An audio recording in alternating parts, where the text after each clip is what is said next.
Hello everybody, this is a quick video to kind of walk you guys through using the Slip and Slide add-on in Google Slides. It is currently a free trial add-on for 90 days, and it allows teachers to slip in slides inside of a previously shared slide deck that that you shared with your kids. So I've gone into one of my practice courses and I took the digital science notebook and I assigned it to my students here so that we could practice. And then in my other tab over here, I've actually got an assignment from upcoming content that is in the 4th grade curriculum that I would want to slip in to my students' notebook. So in order for us to do this on the teacher end, what you will do, you need to make sure that you have your own copy of whatever presentation it is.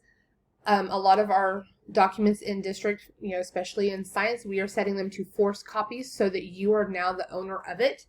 This add-on does not work unless you are the owner of the document that you are trying to slip in. So I'm going to go and I'm going to click add-ons, and I've already gotten this add-on in, but if I wanted to get it, I could click get add-ons, and I'm going to do slip and slide. And so this is what it looks like, and you'd want to install it. And so I've already got it installed, and now I'm going to come back over, and I'm going to come over to the add-on. And the first time that you open it up inside of any of your slideshows, it will say Start Add-on. So you'll want to click Start, and then afterwards, you're good to go. So here we want to select a single folder in Google Drive. So that is our first step.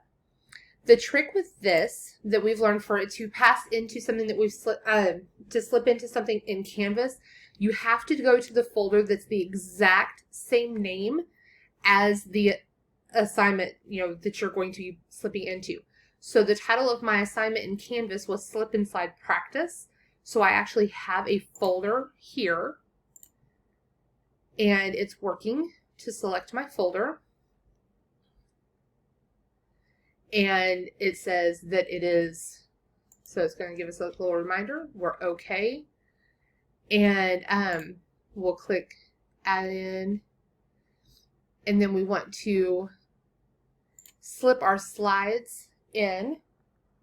So it gives us some options. If we wanted to slip in starting with the very first slide, that one has some directions on it, so that may be kind of important for our kids to have. And then we want to choose the end, and I'm going to go ahead, this is 4 slides, so I'm going to just put in all of it.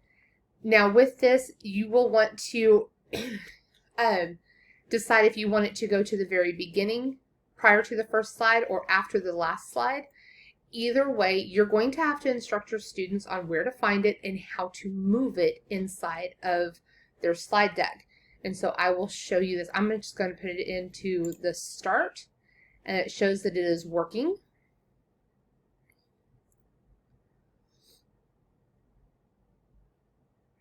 And this will do this for every presentation that is inside of that folder. So if you share it with 22 students, you will have 22 names listed. I've only got the one here, and it says that it's been slipped in. It'll tell you if you have any presentations that did not receive it for whatever reason. That way you can address that later. So then when I click back over into my Canvas assignment, now I assigned this through the Google Assignments LTI option as the external share. So this may be a little bit updated. And this looks very similar to the way Google Classroom runs. So it shows that it's submitted. Now, when Carrie and I were looking at this, she submitted her assignment so that I would then have access to slip her the slides. But then in order for her to edit and to see the slip, she had to unsubmit her work. So if I go in here and I click on her name, and it's going to show me, and we've practiced this a few times, so we're going to see this a couple of times in here. So it automatically starts in with the Are You My Mother? And let's let this load up. And so we should see, here are the 4 slides from the first time that I slipped this in. And then I slipped it a second time.